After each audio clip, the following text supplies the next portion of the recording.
ልጆችዬ የእንጨት መቁጠሪያ እንዴት እንደሚሰራ ታውቃላችሁ? አሰላሙ አለይኩም ያሱና ልጆች፣ ሳይንሳዊ ቅኝታችን አሁን ጀምሯል።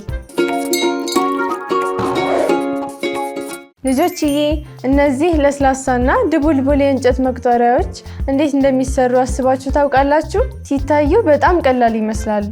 ነገር ግን ከእያንዳንዱ ፍሬ በስተጀርባ ሳይንስ፣ ትልልቅ ማሽኖችና የተዋጣላቸው እጆች አሉ። ዛሬ አንድ ተራ እንጨት እንዴት ተለውጦ ውብ መቁጠሪያ እንደሚሆን ለማየት ወርክሾፑን ላስቀኛችሁ።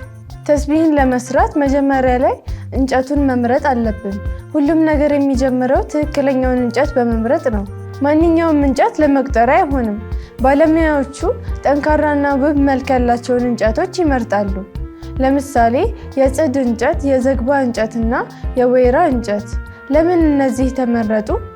ምክንያቱም ጠንካራ ስለሆኑ፣ ቶሎ ስለማይሰበሩና ሲወለወሉ በጣም ስለሚያምሩ ነው። ሁለተኛ እንጨቱን መቁረጥ አለብን። ትልልቆቹ እንጨቶችን ወደ ትናንሽ ቁርጥራጮች ይቆረጣሉ።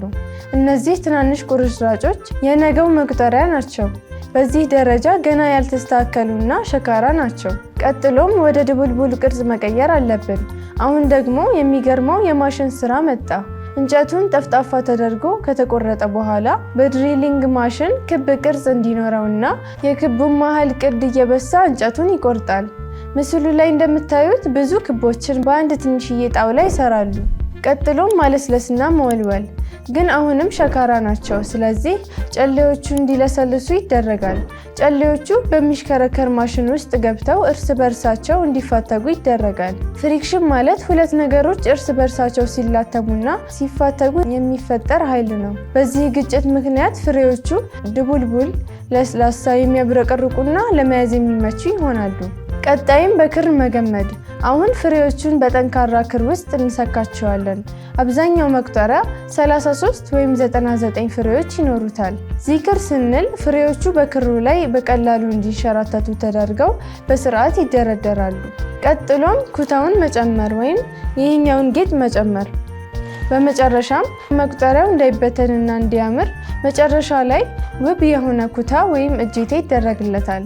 እናም ያ ተራ እንጨት አላህን የምናስታውስበት ውብ መቁጠሪያ ሆነ።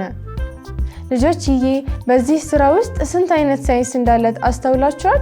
የእንጨት ሳይንስ ትክክለኛውን ቁስ መምረጥ፣ ፊዚክስ ሽክርክሪትና ግጭት በመጠቀም ማለስለስ፣ ምህንድስና በትክክለኛ ልክ መቁረጥና መብሳት፣ ጥበብ በጥንቃቄ መወልወል።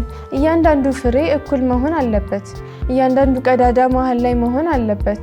ይህ ትልቅ ትዕግስትና ችሎታ ይጠይቃል። ሳይንስና ጥበብ ሲገናኙ እንዲህ ነው። በእጃችሁ የእንጨት መቁጠሪያ ስትይዙ ያሳለፈውን ጉዞ አስቡ። ከዛፍ ወደ ፋብሪካ፣ ከባለሙያ እጅ ወደ እናንተ ጣቶች።